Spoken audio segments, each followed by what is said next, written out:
Imagine the Caribbean islands, not just as serene beaches and turquoise waters, but as a land once stalked by giant land-dwelling crocodiles. Recent discoveries are flipping our understanding of these ancient ecosystems on its head. We're talking about Sebecids, a group of crocodylomorphs, unlike any crocodile you know. Picture this.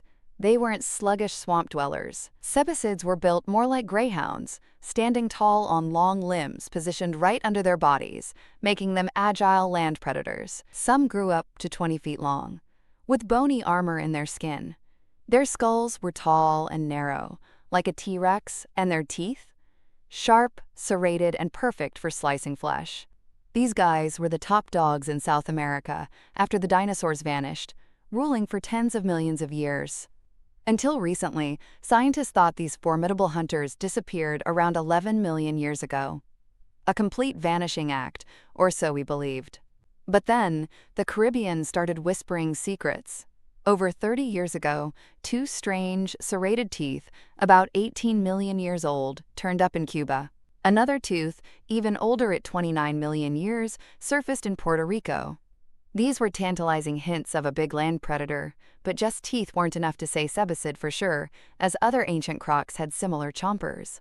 The real game changer came in early 2023. A research team in the Dominican Republic unearthed another fossilized tooth, but this time it came with two vertebrae. Now these weren't just any bones. Their flattened structure was a dead giveaway, very different from other crocodile relatives. These fossils, dated between 4 and 7 million years old, were the smoking gun. Sebecids were definitely in the Caribbean. This is huge. Not only is it the first confirmed Sebecid record in the Caribbean, but it means these predators survived here at least 5 million years after they supposedly went extinct on mainland South America. The Caribbean might have been their last stand, a final refuge. So how did these landlubbers cross the open sea to reach the islands? This has reignited the GAAAA Orlandia hypothesis, the idea that land bridges or a chain of islands once connected South America to the Caribbean, allowing animals to walk across. Finding Sebecids on multiple islands, if those earlier teeth also belong to them, really boosts this theory.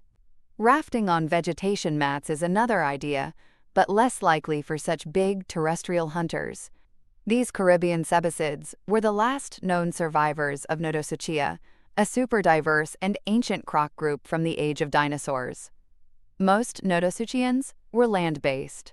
The Dominican Republic Sebecid was about 2 meters long, but some of its South American cousins, like Barinasuchus, could reach a monstrous 10 meters. When Sebecids finally did go extinct in the Caribbean, perhaps around the time some island birds became flightless, it would have massively shaken up the local ecosystems. With these apex predators gone, smaller native hunters like birds, snakes, and other crocs likely stepped up to fill the void. These finds paint a picture of a prehistoric Caribbean far more complex and dangerous than we ever imagined, with giant predators roaming much later than we thought. Paleontologists are just scratching the surface. More digging, especially in older rocks beyond the usual caves and blue holes, promises to uncover even more incredible secrets about the Caribbean's ancient life and the amazing survival story of the Sebecids. Who knows what they'll find next?